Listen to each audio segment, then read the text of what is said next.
Olá pessoal, bom dia. Hoje é 3 de agosto, segunda-feira.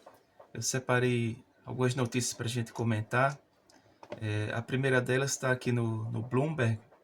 E estão comentando sobre um ataque hacker em carteiras que se chama de Cold Wallet, que é um tipo de proteção para pessoas que têm Bitcoin. E esse sistema fica offline, né? Não está conectado com a internet. Porém, mesmo assim, os hackers conseguiram decifrar as senhas dessas carteiras. Geralmente, algumas senhas que as pessoas escolhem palavras mais simples. E, pelo que eu tinha pesquisado, essa senha gira em torno de 12 a 24 palavras, que devem ser aleatórias para dificultar o acesso, né? Mas aí, mesmo com essas carteiras estando com a proteção de estarem offline, os hackers conseguiram a senha e dentro do sistema da cripto, né? Eles acabaram conseguindo ter acesso e aí fizeram esse roubo, né? Se não me engano, foi em torno de 86 milhões de dólares que foram retirados, né, dessas carteiras. Então, fica aí esse ponto para discussão, né, sobre a segurança de ativos. Né? Eu sei que as empresas reservam muito tempo para fazer um contraponto a esses hackers, mas aí ninguém tá realmente livre desses ataques. E sobre o Bitcoin, continua naquela mesma ideia, né, de que é um ativo que vai ter o seu valor porque um grupo de pessoas está realmente interessado, né? Estão colocando dinheiro nesse tipo de investimento, mas que ainda não se mostra como algo totalmente confiável e a melhor maneira de trabalhar com isso é que se investir em Bitcoin ou outra criptomoeda, investir apenas uma parte pequena do capital e deixar outra forma de dinheiro em outro tipo de investimento, como por exemplo a renda fixa no Brasil, ou mesmo ações, para que caso aconteça algum imprevisto como esse, né, que a pessoa tenha ainda como seguir sua vida sem um baque tão grande como esse montante, né, de chegar em mais de 86 milhões de dólares, né. Uma outra notícia que eu tinha achado aqui no Valor Econômico, até sai um pouco do ar, mas é sobre a questão dos Estados Unidos estarem trabalhando com o Japão para buscar uma valorização do iene, porque no caso, por volta dos anos 80, o Japão estava num crescimento muito grande e aí os Estados Unidos fizeram uma intervenção, entre aspas, buscando fazer no caso, uma valorização do iene para que eles não pudessem ter um poder de exportação muito grande como eles vinham tendo. O país estava muito industrializado, com produtos de alta qualidade e muitas pessoas interessadas nos produtos.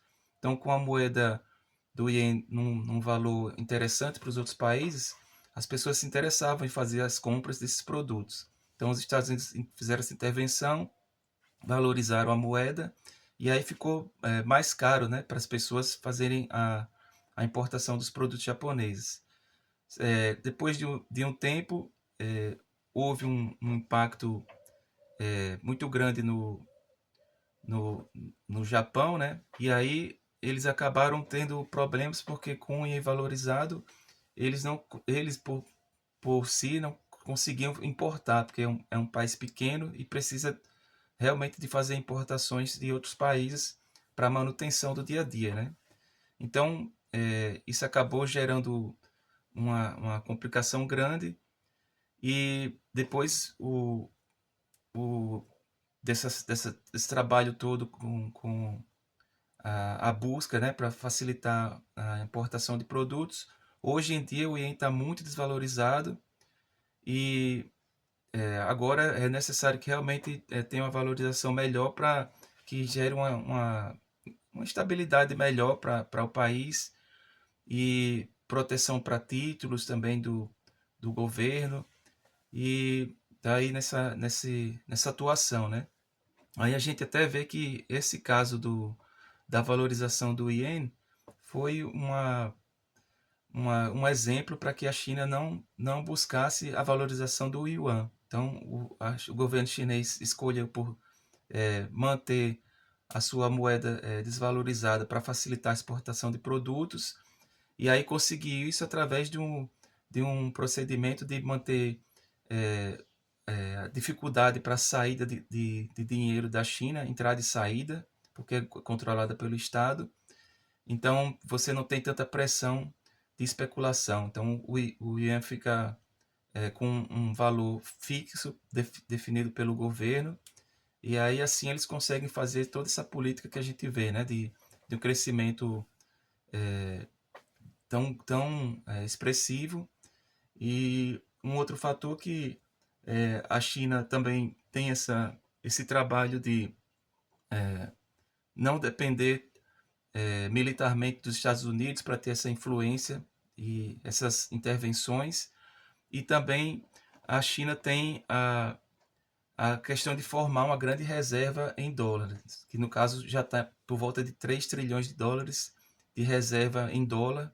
Então a China tem alto poder de proteção contra qualquer movimentação de outro país, ou mesmo de investidores especulativos, né?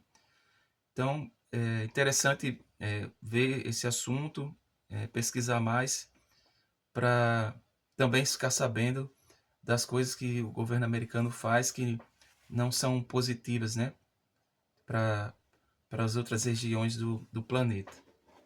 Aí aqui também tem uma notícia aqui sobre a FIFA, né, que o país de Gales, eles agora é o primeiro país que já está sendo contrário, né, a essa proposta do Infantino de criação dessa empresa de promoção do futebol, de busca de investidores até conectados com Trump. Então, o Wales já se coloca como contrário a essa proposta. Aí vamos aguardar se algum outro país vai fazer essa adesão com esses tipos de ideias, né, que podem serem negativas para o esporte, né, principalmente envolvendo tanto dinheiro, e não se sabe se eles buscam realmente a, o crescimento do esporte como uma cadeia de possibilidades de emprego, de profissionais entrarem na área, porque hoje em dia envolve realmente não só atletas, mas uma série de pessoas de apoio de várias profissões, que poderia ser uma cadeia muito rica no sentido amplo, né? De dar oportunidades para muitas pessoas no mundo inteiro, já que o futebol é grande no mundo inteiro. E por fim, uma notícia sobre saúde, né? Que duas cidades na Bélgica já estão proibindo a abertura de novas lojas do McDonald's, no sentido de não ter mais incentivo a essas cadeias de fast food, né? Que investem em alimentação mais pobre, no sentido da qualidade, né? Dos alimentos, e rica em açúcar, em sódio, que já é comprovado que não é saudável, né, para pessoas de qualquer idade, e para crianças, né, que se interessam assim por esse tipo de comida, para não criar esse hábito de estar usando fast food como uma alimentação regular do dia a dia. Então seriam essas 4 notícias que eu trouxe para hoje. Eu peço que se inscrevam no canal, que curtam o vídeo, compartilhem. Desejo um bom trabalho a todos e boa semana.